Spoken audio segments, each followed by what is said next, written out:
दोस्तों, लोकसभा चुनाव 2024 के नतीजों से पहले जिस तरीके से एग्जिट पोल सामने आए हैं उसको लेकर लगातार पूरे देश में इसकी चर्चा हो रही है।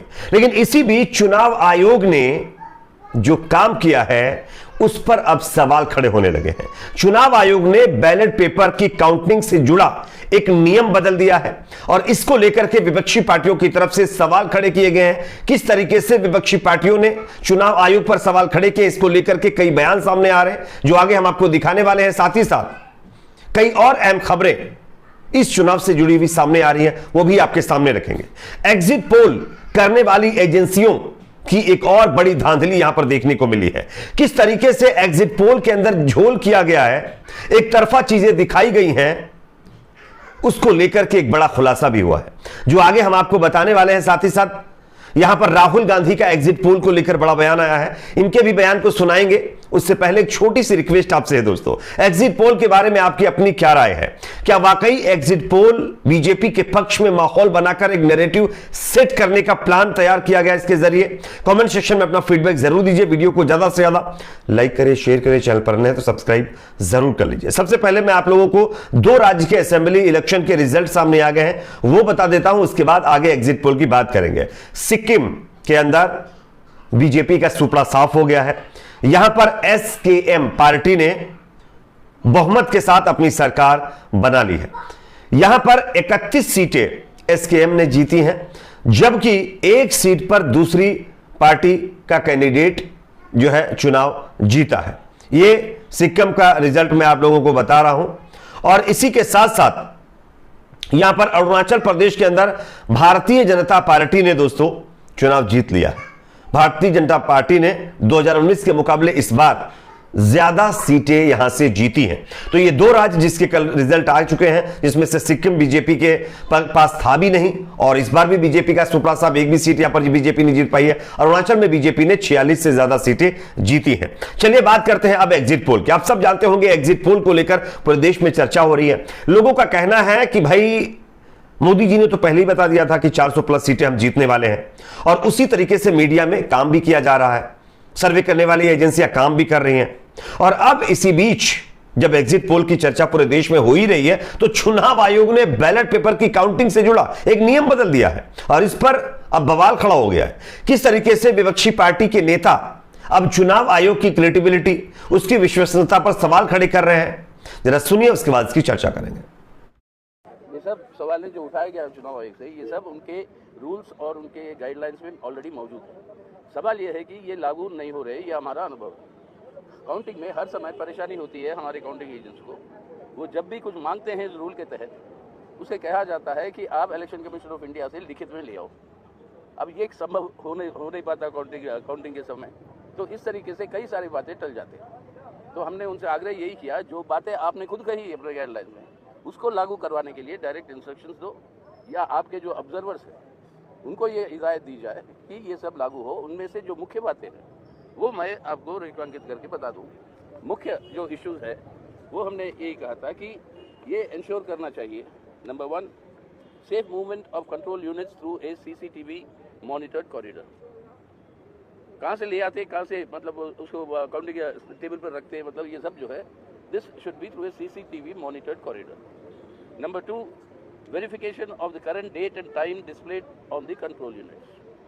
ये verification बहुत important है, क्योंकि जब तक ये verify नहीं होता वो authenticity आपको नहीं मिलती कि ये वही कंट्रोल यूनिट है जो तो जैसा कि दोस्तों आप लोगों ने यह बयान सुन लिया है और इसमें कुछ मांगे चुनाव आयोग से विपक्षी पार्टियों के डेलीगेशन की तरफ से की गई थी और उसी पर सीताराम येचुरी जी बयान दे रहे थे।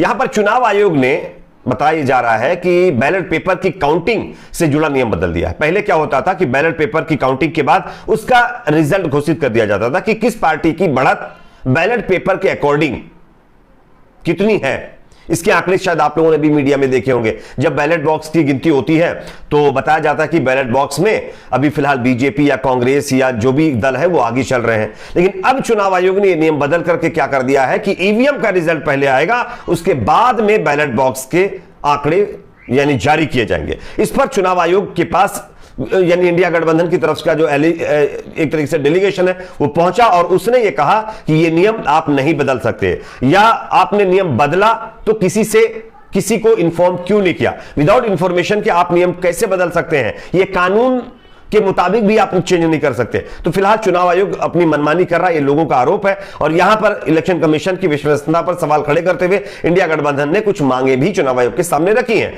चलिए अब हम आपको दूसरी खबर देते हैं जो कि सामने आ रही है एग्जिट पोल से ही जुड़ी हुई। यहां पर किसान नेता राकेश टिकैत का बयान आया। राकेश टिकैत ने क्या कहा है एग्जिट पोल को लेकर के, जरा सुनिए, उसके बाद इसकी चर्चा करते हैं। तो इस साथ एग्जिट पोल आ गए, तमाम जो है एनडीए के बारे में बताया जा रहा है 350 बार 400 के नजदीक। राकेश टिकैत साहब क्या मानते हैं? देखो, हमने तो पहले कहा था जिस देश का राजा ज्योतिषी और तानाशाह होगा तो एग्जिट पोल वाले क्या कर लेंगे? वो भी तो वही कहेंगे कि राजा की जबान जो उन्होंने कह दिया उसकी कौन काटने वाला है भाई। जब पहले ये 400 से पार कह रहे तो इसका मतलब प्लानिंग पहले से तैयार होगी। देखो, ये समझ में नहीं आया जो पॉलिटिकल पार्टी वाले सारे, जब ईवीएम मशीनें जैसे इलेक्शन हो गया वे कहाँ रखी जाती है, उसके बाद में चुनाव से जाने से पहले रिपेयर हो, उसमें सेल डले, बैटरी डले, जो कुछ कर्मकांड हो सारा वहाँ से हो जा। कौन सी मशीन कहाँ जानी वो सब लिखत पढ़त में सब जा। तो जैसा कि दोस्तों आप लोगों ने ये बयान सुन लिया है, राकेश टिकैत ने साफ तौर पर कहा है कि जिस देश का राजा जो है ऐसा हो तो उसके बाद क्या है, मीडिया तो वही करेगी जो राजा कहता है। और इन्होंने भी एग्जिट पोल पर सवाल खड़े किए हैं। खैर, ईवीएम के ऊपर भी सवाल उन्होंने खड़े किए हैं। साथ ही साथ अगला बयान जो सामने आ रहा है वो एग्जिट पोल करने वाली एजेंसियों को लेकर के है। दोस्तों आप सब देख रहे होंगे तमाम एजेंसियों का झोल यानी गड़बड़ी पकड़ी गई।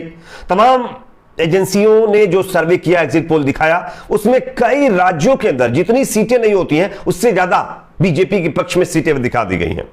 लेकिन इसी बीच एक और सर्वे जो कि पब्लिक डोमेन में आया और इसमें भी एक जो है खामी देखी गई है। किस तरीके से, आप देखिए, झारखंड में सीपीआई यानी सीपीएम मात्र एक सीट पर चुनाव लड़ रही है, लेकिन न्यूज नेशन की तरफ से एक सर्वे किया गया है, ठीक है ना, इसमें वो 2 से 3 सीट सीपीएम को बताया जा रहा है कि झारखंड में जीतता हुआ दिखा रहे हैं।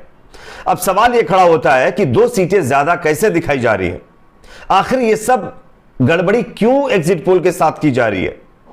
ये आपको मैं स्क्रीन पर दिखा भी रहा हूं, आप देख सकते हैं। 1 सीट पर सीपीएम चुनाव लड़ रही है और 2 से 3 सीटें न्यूज नेशन अपने सर्वे में दे रहा है। तो ये सब आंकड़े ज्यादा से ज्यादा कैसे सामने आ रहे हैं, ये दर्शाता है कि जो एग्जिट पोल है वो किस तरीके से किया गया है। एक और अपडेट, राहुल गांधी ने एग्जिट पोल पर बड़ा बयान दिया है। क्या कहा है जरा सुनिए, उसके बाद इसकी चर्चा करेंगे। मोदी पोल